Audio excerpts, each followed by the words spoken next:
Entre los años 1980 y el 2000, el Perú vivió el más intenso y cruento conflicto armado de su historia republicana.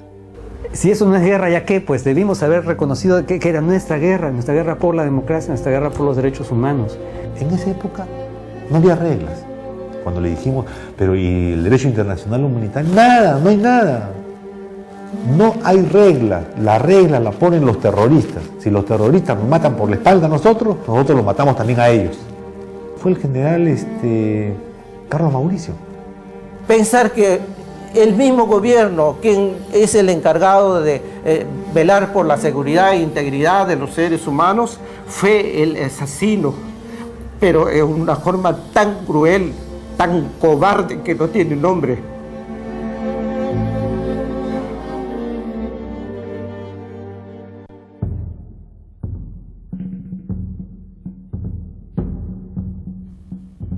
El 12 de octubre de 1981, el presidente Belaúnde decretó el estado de emergencia en las provincias de Huamanga, Huanta, La Mar, Cangallo y Víctor Fajardo.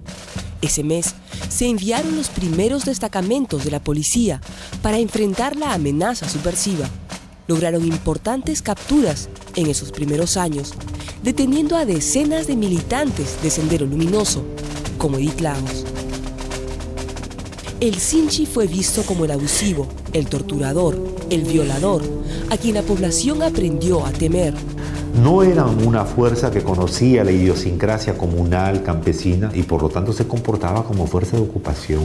El enemigo está en todos los habitantes de la zona donde él está. Fue el primer agente del Estado que desarrolló tácticas de guerra sucia. A mí me violaron. Durante la noche yo gritaba, pedía auxilio. Me metieron pañuelo en mi boca. Esa noche me violaron. 7 militares, los 7 Sinchis. Entraron a violarme. Uno salía, otro entraba, otro salía, uno entraba. Georgina, al igual que cientos de mujeres que fueron abusadas sexualmente por miembros de las fuerzas del orden, quedó embarazada. Nunca conoció la identidad del padre. El día que se presentó ante la audiencia, su hija de 20 años la acompañó.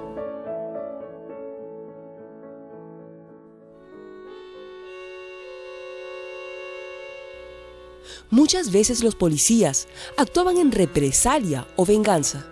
Desde un principio fueron los más golpeados por Sendero Luminoso, por el hecho de representar a la autoridad o para robarles sus armas.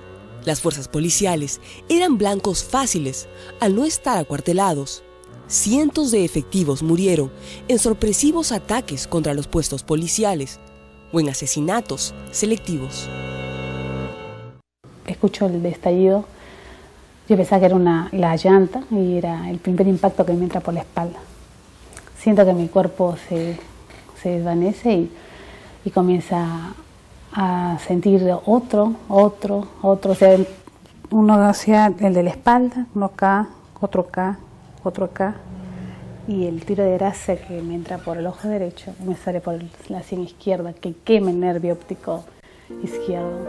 La suboficial de la policía, Ana Lira, fue atacada por un comando de aniquilamiento en el año 92. Quedó totalmente ciega. La vida de un policía no valía nada. Al desconocimiento del enemigo, la ausencia de una estrategia adecuada y los sucesivos y exitosos ataques de Sendero, se suma la falta de recursos. Tenían carencias logísticas y a veces no había suficiente alimento. Pero ¿cómo contener a mi gente? A veces teníamos que matar estos animales y hacer un caldo para todos. Nosotros, acuérdense que yo le estoy hablando de 20, 30 hombres. Se cometía abuso de matar y de dejar sin el huevo diario a ese poblador de las alturas. No había otra forma de cómo alimentarnos. Pido disculpas públicamente. O sea, las fuerzas policiales no estaban en condiciones de ese tipo de enfrentamiento. No tenían armamento de guerra, además.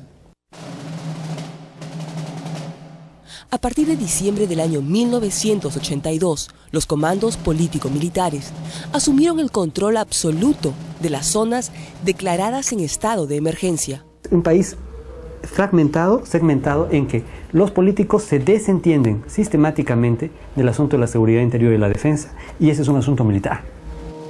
El poder civil había entregado una carta blanca para que las Fuerzas Armadas se encarguen del problema, que ellos hagan el trabajo sucio. Hubo quienes se opusieron al ingreso de las Fuerzas Armadas, como el mismísimo ministro de Guerra de aquel entonces, general Luis Cisneros Vizquerra. Él vaticinó lo que ocurriría en el terreno de combate. Y como no se sabe quiénes son los senderistas, probablemente de 60 muertos, que se diga que son senderistas, serán unos 3 más o menos. Él dice, eso lamentablemente va a suceder si ustedes nos obligan a intervenir. Luego del ingreso de las Fuerzas Armadas, se distinguen 2 claras etapas en la lucha contra subversiva. La primera, de represión masiva e indiscriminada, y una segunda, más selectiva, que contaba con una estrategia, pero no por esto fue más respetuosa de los derechos humanos. Está claro que Sendero Luminoso fue el principal perpetrador de crímenes y violaciones a los derechos humanos. La crueldad y salvajismo con la que actuó, atacando a traición, sin distintivos, ocultándose y escudándose con la población civil, buscaba también la reacción brutal de las fuerzas del orden contra esa misma población civil. Tuvieron éxito. Entre los años 1983 y 85 se escribieron los capítulos más sangrientos de esta guerra.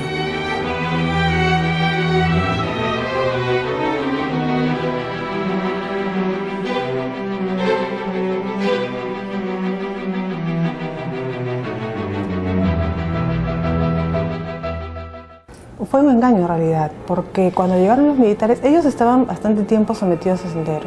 Con engaño le dijeron, vamos a construir ahora una piscigranja aquí. Y luego cuando ya estaba todas las zanjas listas, los acribillaron y los mataron, sin tener en cuenta que había niños, mujeres, nada. Por ejemplo, un mayor que le dice a un teniente que al otro día va a ir a destruir una escuela popular y que va a tener 3 días para hacerlo y no puede regresar sin haberlo hecho. Tiene que hacer lo que tenga que hacer. No hay una indicación clara, usted va y mata a 25 mujeres y 15 niños en una casa en la comarca con gasolina, con granadas. No les dicen así. Las Fuerzas Armadas se habían preparado para conflictos externos, no para un enfrentamiento entre peruanos. Y en esta guerra inicialmente equivocaron el objetivo militar. Actuaban defendiendo el territorio, en vez de proteger la vida de peruanos inocentes. Veían en toda la población civil a enemigos latentes. También subestimaron a los subversivos. Clemente Noel, que era el jefe del Comando Político Militar de la Fuerza de Intervención en Ayacucho, él consideraba de que ya iba a estar totalmente pacificada la zona a más tardar en 6 meses. Después prolonga el periodo de pacificación hacia 1 año, ¿no? Y cree que ya se iba a terminar ahí. A lo largo de esos años, muchas bases militares fueron utilizadas como centros para la violación sistemática y generalizada de los derechos humanos, de civiles sospechosos o acusados de terroristas. Tortura, violación sexual, desaparición forzada. Mi capitán, venimos a dar parte. Ah, muy bien. Bacanes ustedes, ¿no? Ustedes son terrucos. Inmediatamente meten al cilindro para ahogar. Al otro compañero meten electricidad en los testes.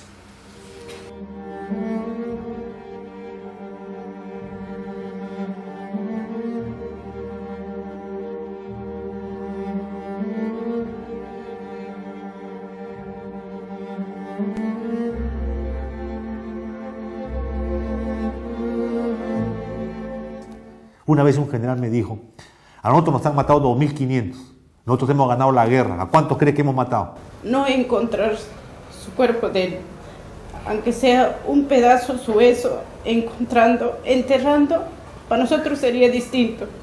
Sabríamos que donde lo hemos enterrado, iríamos todos los 1 de noviembre, aunque sea a llevar flores o semanalmente a visitar.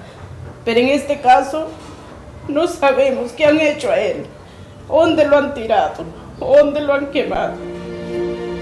Martín Roque estudiaba economía en la Universidad del Callao. Su familia sabe que fueron miembros de inteligencia de la Marina de Guerra quienes lo secuestraron. Nunca más lo volvieron a ver.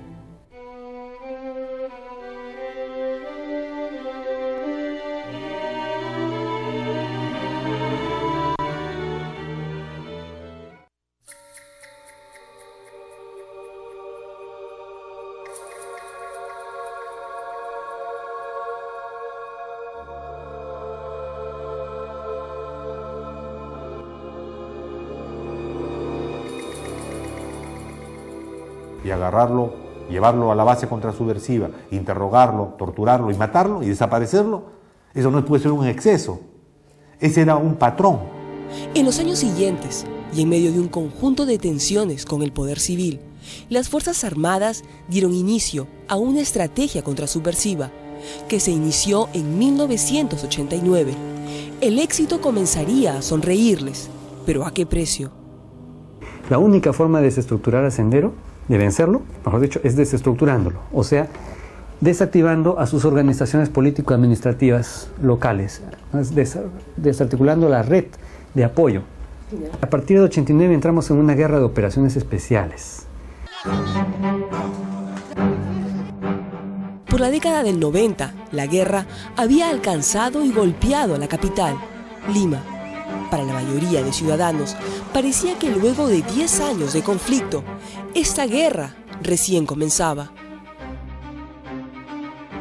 La elección del desconocido Alberto Fujimori y su posterior cogobierno con las Fuerzas Armadas, de la mano de Vladimiro Montesinos, dieron inicio a otra etapa de la Guerra Sucia.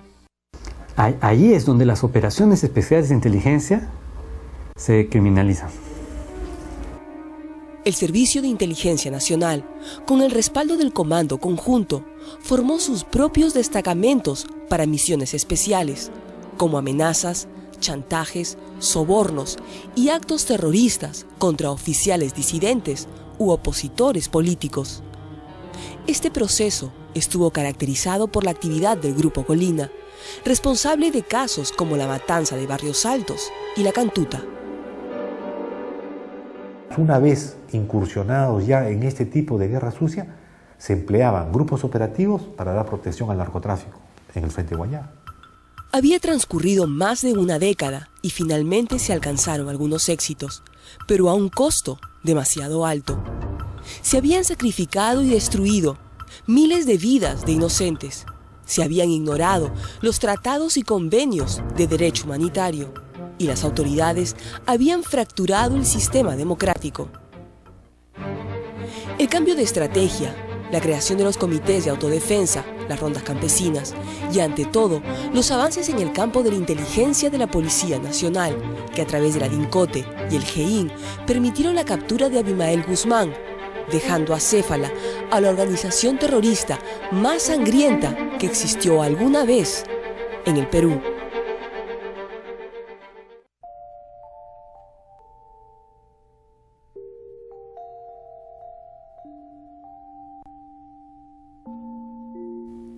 $1,600 policías y miembros de las Fuerzas Armadas murieron durante el conflicto armado interno.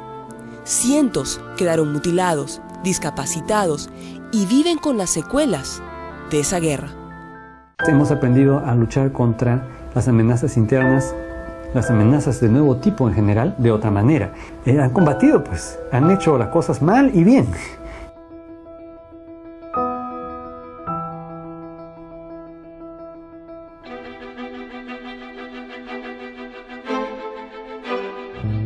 Periodo de tragedia nacional, no solamente por las cosas que hicieron los terroristas y las cosas que hicieron las fuerzas del orden, sino la cosa que hizo la sociedad civil.